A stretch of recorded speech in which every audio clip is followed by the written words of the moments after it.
Yo, what's up dude? Ketemu lagi dan kita di sini masih di Indo James Crypto Channel. Hari ini di tanggal 28 Februari 2024 ya. Dan seperti biasa guys, kita langsung saja melihat bagaimana update dari global crypto market cap. Seperti yang terlihat di sini guys, ada kenaikan ya di 1,27%. Begitu juga untuk Fear and Greed Index naik ya, cukup lumayan. Sekarang di posisi 80 ya, menunjukkan adanya kenaikan yang cukup signifikan, di mana kemarin kalau nggak salah tuh di posisi 72 guys. Dan ini menunjukkan bahwa market saat ini ya, untuk para investor dan juga para trader sangat antusias sekali untuk masuk, dan itu terlihat dari pergerakan harga Bitcoin semalam yang gila ya, keren banget guys. Bahkan kenaikannya sempat menyentuh di 10% dalam waktu satu hari. Dan tentu saja ini adalah efek kontribusi dari Bitcoin dan juga teman-teman nongkrongnya ya. Kalau kita lihat di sini dalam waktu 24 jam ke belakang untuk Bitcoin mengalami kenaikan ya, hari ini masih meneruskan tren kenaikannya, naik di 1,6% ya. Sehingga kalau kita lihat dalam waktu 7 hari ke belakang, Bitcoin sudah naik 10% guys. Begitu juga untuk Ethereum, dalam seminggu ini juga sudah naik di 9% guys. Untuk BNB juga naik 12% 7 hari ke belakang ini. Untuk Solana masih tipis ya di 2%. Kemudian untuk SRP naik di 4% dalam seminggu ini. Dan beberapa altcoin kalau kita lihat di sini memang pergerakannya cukup signifikan ya kalau kita lihat dalam waktu satu minggu. Dan untuk hari ini pergerakan altcoin bisa dibilang cukup bervariasi ya, dan kebanyakan memang merah karena tentu saja ya setelah kenaikan yang cukup tinggi kemarin pasti banyak yang melakukan taking profit ya setelah mendapatkan opportunity ataupun profit yang lumayan ya dari kenaikan kemarin guys, khususnya untuk para trader ya. Dan selanjutnya kalau kita lihat di sini guys, untuk pergerakan harga Bitcoin masih kita lihat di time frame weekly-nya ya, tampaknya ini cukup bagus guys. Dan seandainya ya untuk close candle pada minggu sekarang bisa ada di atas 54.000, ini sangat bagus banget guys. Apalagi bisa mempertahankan harganya di 57.000, artinya kenaikan untuk minggu berikutnya bisa saja guys akan melanjutkan tren positifnya, dan bisa saja untuk target ATH sebelumnya ini bisa saja tercapai mungkin sekitar 1 bulan atau mungkin 2 bulan ke depan ya, menjelang halving Bitcoin ini guys. Dan sebenarnya ya kenaikan untuk Bitcoin sekarang ini di luar ekspektasi oleh beberapa analis ya, dimana mereka berspekulasi bahwa untuk kenaikan Bitcoin ini akan terjadi pada saat setelah terjadinya halving Bitcoin guys. Tapi ternyata apa?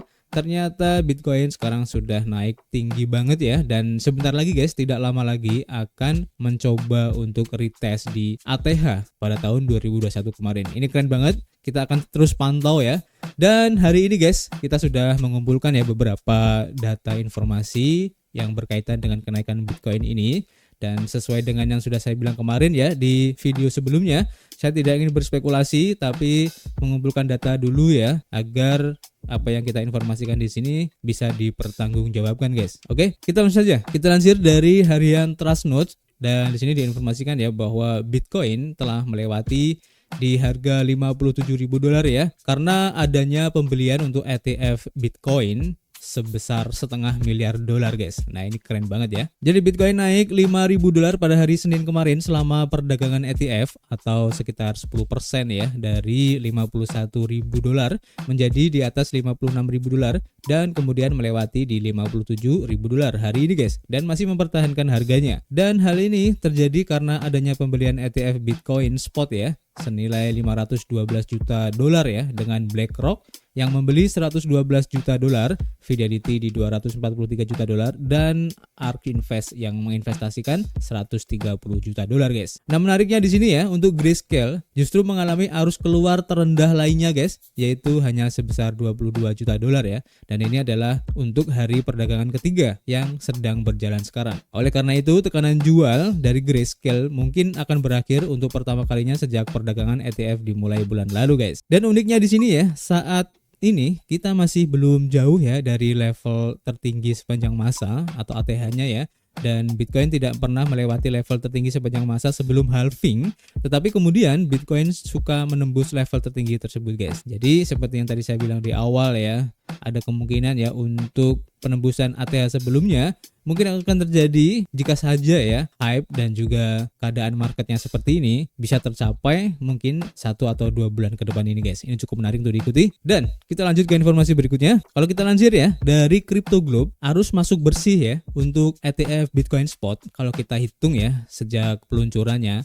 ini mencapai 6 miliar dolar guys yang dipimpin oleh BlackRock dan juga Fidelity. Jadi di sini reksadana yang diperdagangkan di bursa Bitcoin atau ETF yang baru saja diluncurkan sejauh ini ya telah mengalami arus masuk bersih lebih dari 6 miliar dolar dan kemarin mengalami pemasukan juga ya sekitar 520 juta dolar yang men-trigger harga Bitcoin ini naik cukup tinggi karena adanya FOMO tersebut guys. Dan menurut data yang dibagikan oleh BitMEX Research, 10 dana yang diperdagangkan di bursa Bitcoin yang disetujui oleh Komisi Sekuritas dan Bursa Amerika Serikat SEC yang mulai diperdagangkan pada 11 Januari telah menarik arus masuk bersih sebesar 6,03 miliar dolar ya dengan IBIT BlackRock dan FBTC Fidelity yang memimpin. Dan secara total IBIT telah mengalami arus masuk bersih sebesar lebih dari 6 miliar sementara FBTC telah mengalami arus masuk bersih sebesar 4,2 miliar dolar. Pengaruh mereka dalam total arus masuk bersih sebagian diimbangi oleh Grayscale Bitcoin Trust atau GBTC ya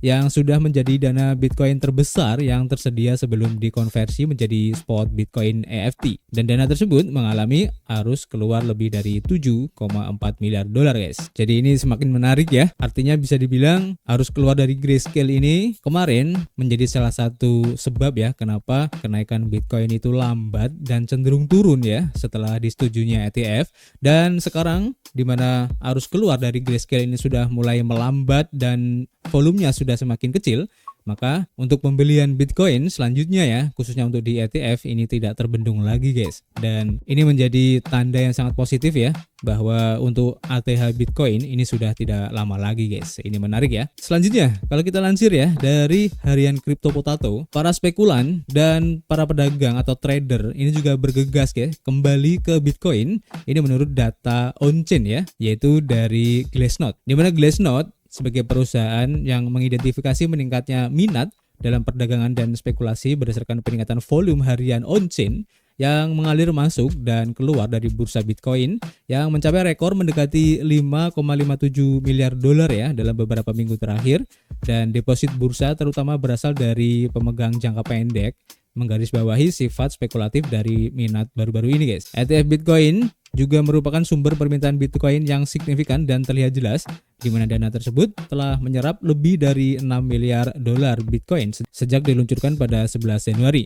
Glassnode mengatakan bahwa mereka telah membuka tingkat kebebasan baru untuk permintaan dan spekulasi, terutama untuk pembeli institusional. Dan yang terakhir, minat terbuka ya pada Bitcoin berjangka dan opsi telah mengalami peningkatan yang signifikan ya dalam 2 bulan terakhir ini, masing-masing naik menjadi 20,5 miliar dolar dan 17,8 miliar dolar guys. Yang terakhir telah mencapai level tertinggi sepanjang masa sebesar 20 miliar dolar pada bulan Januari, jauh melampaui level tahun 2021 kemarin guys. Nah ini menarik ya. Dan kita lihat aja guys apakah tren ini akan tetap bertahan untuk beberapa minggu ke depan. Ini cukup menarik untuk diikuti.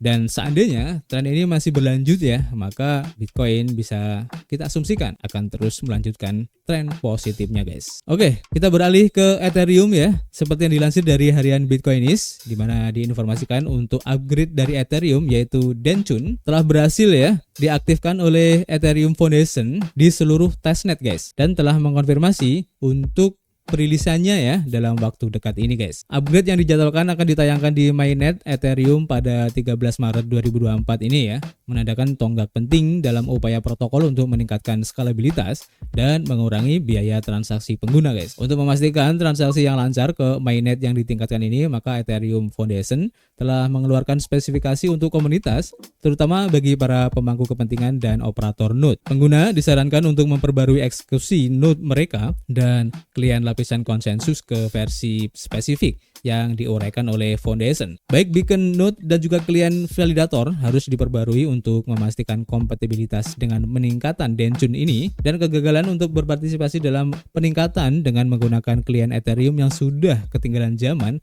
akan mengakibatkan terjebak pada rantai yang tidak kompatibel, tidak dapat mengirim Ether atau beroperasi pada jaringan Ethereum pasca Denchun. Setelah diimplementasikan sepenuhnya ya, Untuk upgrade Denjun ini diharapkan dapat meningkatkan kapasitas pemrosesan transaksi untuk Ethereum secara signifikan sehingga memungkinkan jaringan untuk menangani lebih dari 100.000 transaksi per detik guys. Ini keren banget. Jadi kita tunggu aja seperti apa implementasi dari upgrade Denjun ini guys, dan apakah akan men-trigger adopsi ataupun ekosistem dari Ethereum ini semakin luas, dan ini cukup menarik untuk diikuti guys. Selanjutnya kalau kita lansir ya dari harian Cointelegraph, diinformasikan bahwa exchange Kraken guys akhirnya meluncurkan cabang institusional yang bertujuan untuk menguangkan ETF Bitcoin. Jadi pertukaran kripto meluncurkan merek baru yang berfokus pada institusi untuk menarik lebih banyak klien setelah Amerika Serikat menyetujui ETF Bitcoin Spot kemarin ya. Dan Kraken ini mengumumkan merek institusional barunya pada 27 Februari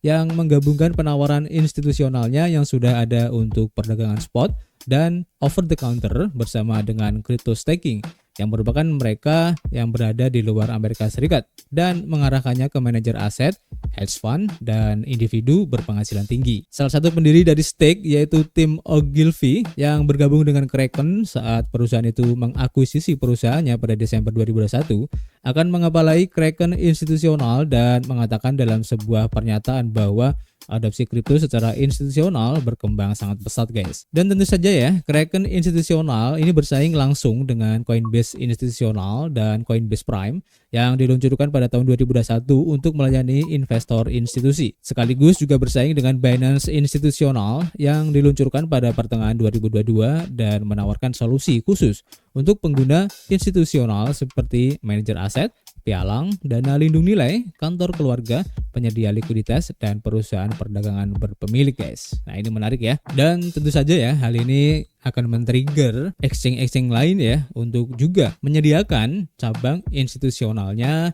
yang melayani kebutuhan institusi besar guys. Ini menarik ya. Kita lanjut ke informasi berikutnya. Dari Crypto News diinformasikan bahwa Uniswap guys akhirnya merilis ekstensi browser dan alat bantu untuk meningkatkan transaksi. Nah ini menarik ya. Jadi Uniswap telah meluncurkan ekstensi sidebar browser ya bersama dengan fungsi penempatan limit order dan alat lainnya untuk memfasilitasi transaksi mata uang kripto. Nah menurut sebuah postingan blog baru-baru ini ya oleh Uniswap, pertukaran kripto terdesentralisasi telah memfasilitasi hampir 2 triliun dolar volume transaksi, menarik jutaan pengguna, dan untuk lebih meningkatkan pengalaman pengguna, Uniswap memperluas rangkaian produknya guys. Ekstensi Uniswap ini memperkenalkan cara baru untuk berinteraksi dengan aset digital langsung dari bilah sisi browser ya, dan menyederhanakan proses pertukaran aset digital, transaksi penandatanganan, dan juga perdagangan. Platform ini memperkenalkan daftar tunggu ya atau waitlist untuk pengguna yang tertarik dengan versi beta ekstensi perambannya, dan akses akan diberikan berdasarkan urutan di mana pengguna mengklaim nama pengguna uni.eth mereka dengan memberitahuan tentang status daftar tunggu yang disediakan melalui aplikasi seluler Uniswap guys. Jadi ini masih terbatas ya untuk pengguna extension untuk Uniswap ini guys, masih menggunakan sistem waitlist untuk menggunakannya, dan kita tunggu aja kalau memang nanti dari penggunaan ekstensi Uniswap ini tidak ada masalah ya, maka ini cukup menarik karena bisa saja ya untuk DEX yang lain ya, mungkin seperti PancakeSwap, SushiSwap, dan teman-teman swapnya yang lain ini juga akan membuat untuk ekstensinya sendiri karena akan mempermudah banget guys bagi para pecinta kripto ya untuk mentransaksikan kripto mereka guys. Kita tunggu aja nanti seperti apa. Dan berita terakhir ya, ini cukup menarik, kita lansir dari harian Bain Crypto di mana pendiri dari Tron Foundation yaitu si Justin Sun mengungkapkan berapa banyak kepemilikan Bitcoinnya guys. Nah ini menarik ya. Jadi dalam sebuah postingan terbaru di X, Justin Sun mengumumkan kepemilikan Bitcoinnya kepada para pengikutnya, mengungkapkan bahwa ia memiliki 28.613 Bitcoin guys. Dan pengungkapan ini dilakukan setelah harga Bitcoin melewati angka 55.000 dolar USD ya, yang menyebabkan banyak kegembiraan dalam industri kripto. Wah, ini bisa dibilang dia lagi pamer ini ya. Tapi nggak masalah, ini cukup menarik beritanya ya. Dan pada tanggal 27 Februari kemarin, Bain Crypto ini juga melaporkan ya bahwa para analis memperkirakan kapitalisasi pasar dari Bitcoin ini akan mencapai 1,5 triliun dolar ya di tengah lonjakan ETF Bitcoin dari BlackRock, Grayscale, dan lainnya. Ini cukup menarik ya informasinya, dan Di luar ekspektasi ya, kenapa tiba-tiba si Justin Sun ini mengungkapkan kepemilikannya guys. Seakan-akan dia tuh bilang ya ke para pecinta kripto bahwa dia masih eksis loh dan dia mempunyai Bitcoin yang banyak gitu. Jadi kalian nggak usah khawatir. Jadi kayak seakan-akan pamer gitu ya. Keren banget guys. Dan kita tunggu aja apakah akan ada founder-founder lain yang juga akan memamerkan kepemilikan Bitcoin mereka di tengah kenaikan Bitcoin yang lagi ramai ini guys. Ini cukup menarik untuk diikuti. Jadi kalian stay tune dari sini, nanti kita akan update lagi guys. So, cukup ya untuk informasi hari ini, cukup banyak yang kita share, dan jika nanti ada yang perlu kita share akan kita share di Twitter. Dan untuk info tentang project-project baru yang lagi pre-sale, airdrop ataupun lagi testnet ya, nanti seperti biasa kita akan share di akun Telegram, baik di Telegram group ataupun Telegram channel. Jadi kalian gabung aja di situ, jangan sampai ketinggalan infonya. Oke? Seperti biasa guys, kita masih menunggu kritik dan saran kalian di kolom komentar. Nanti kita akan ngobrol banyak di dalamnya. Dan tentu saja kita akan ketemu lagi di informasi berikutnya. Peace.